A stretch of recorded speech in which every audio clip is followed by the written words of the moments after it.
for watching 4-Color Commentary. I'm Mark Allen, and this is a retrospective on Marvel Knights Spider-Man number 9. And this is the first issue of the last 4-issue arc of Mark Millar and Terry Dotson's run on that title, early 2000s title. And this is part 1 of The Last Stand. Great cover there by Dotson, with Spider-Man surrounded by the visages of some of his most powerful enemies and longest running enemies. And this book, this issue opens up some really what's just interesting. It's kind of a calm before the storm, and so masterfully done. Calm before the storm of the next 3 issues. And so you open up with a backstory, well, a flashback, I guess I should say, of a young Peter Parker. He's in his room, he's down, he's depressed, and Uncle Ben comes in to talk to him and ask him what's going on. And basically what it centers around is a time when young Peter Parker realized that his aunt and uncle were so much older than his friend's parents, and that when he was grown, his fear was they were going to be gone. His Uncle Ben, of course, in true Uncle Ben fashion, assures him that, you know what, we're going to be around. We've had members of the family that have lived you past 100, and we're going to be around for good old Uncle Ben's going to be around for a long time, buddy. Ben and May are going to be around forever. And what's interesting is as he's assuring him of that, there's this shadowy visage, of foreshadowing of what's to come for Uncle Ben, and just powerfully done. And so kudos to Miller and Dotson for their storytelling abilities. And then from there, he kind of reflects upon the death of Gwen Stacy, actually, notes the fact that her neck was broken in his attempted rescue.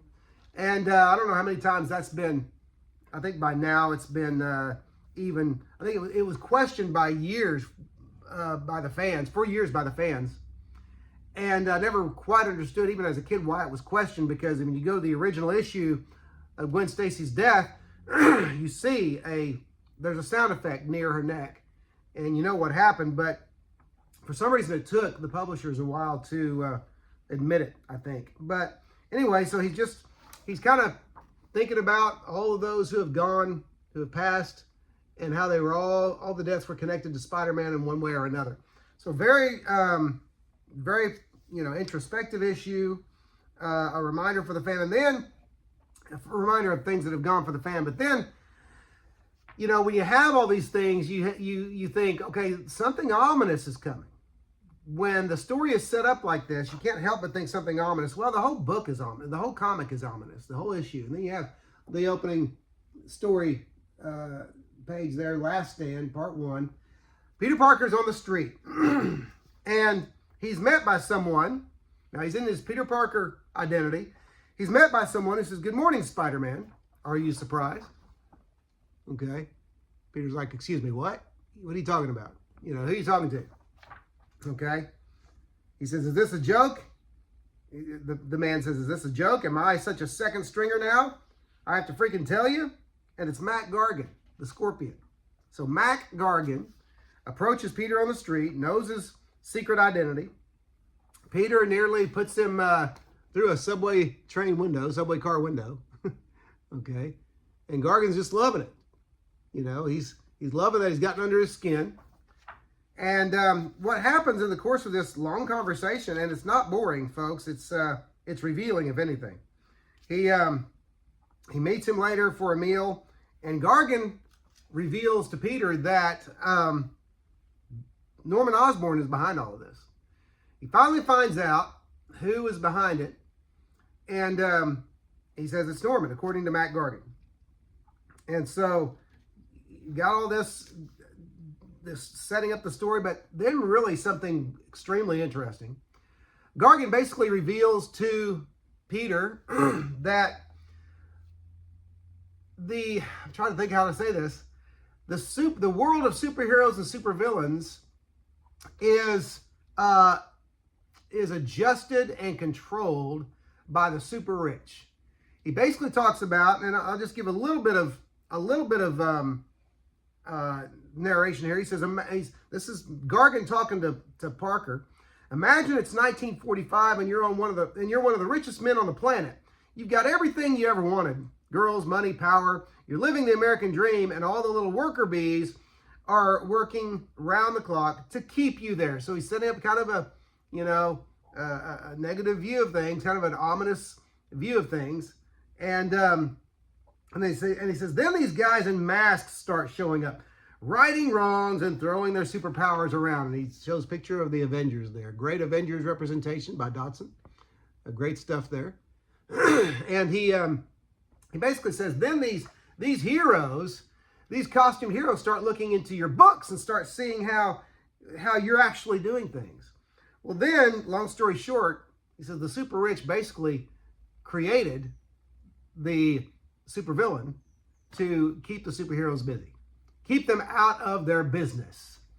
And it's a really kind of a neat, ominous, I keep using that word, I gotta find a better word, kind of a neat, overwhelming, big picture behind the scenes type story that sounds just crazy enough to be true. And it would have been really cool if Marvel had continued to play off of this, even in other titles.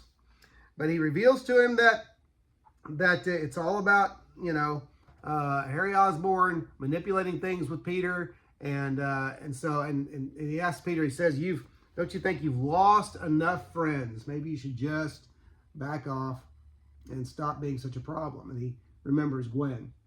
It's a great splash page too. Okay, so it's a very emotional issue, and very revealing issue, and a really good kickoff to the last 4-issue arc of Miller and Dotson. But the last couple of pages really set it up. Now, I mentioned the new Venom last issue.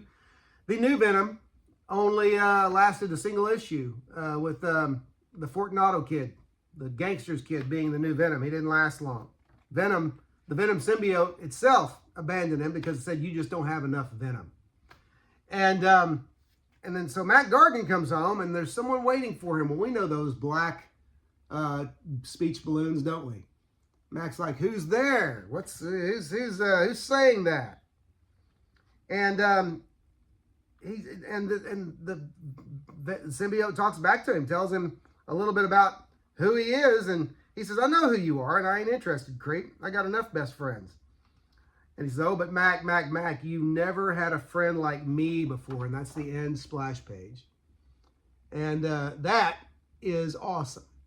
Now, I remember when when Mac Gargan became Venom, that was a big deal for a while. And some people still try to sell this issue for a little more because, and this and the next issue, because Mac Gargan becomes Venom. I don't think it's that that important that it's worth a lot of money, but it's great storytelling. And you can still get these books for decent price. Now, you may not get them all for $1, but you can still get them, okay? And so, great opening salvo for the last 4-issue story arc, The Last Stand, Miller and Dotson. Great stuff.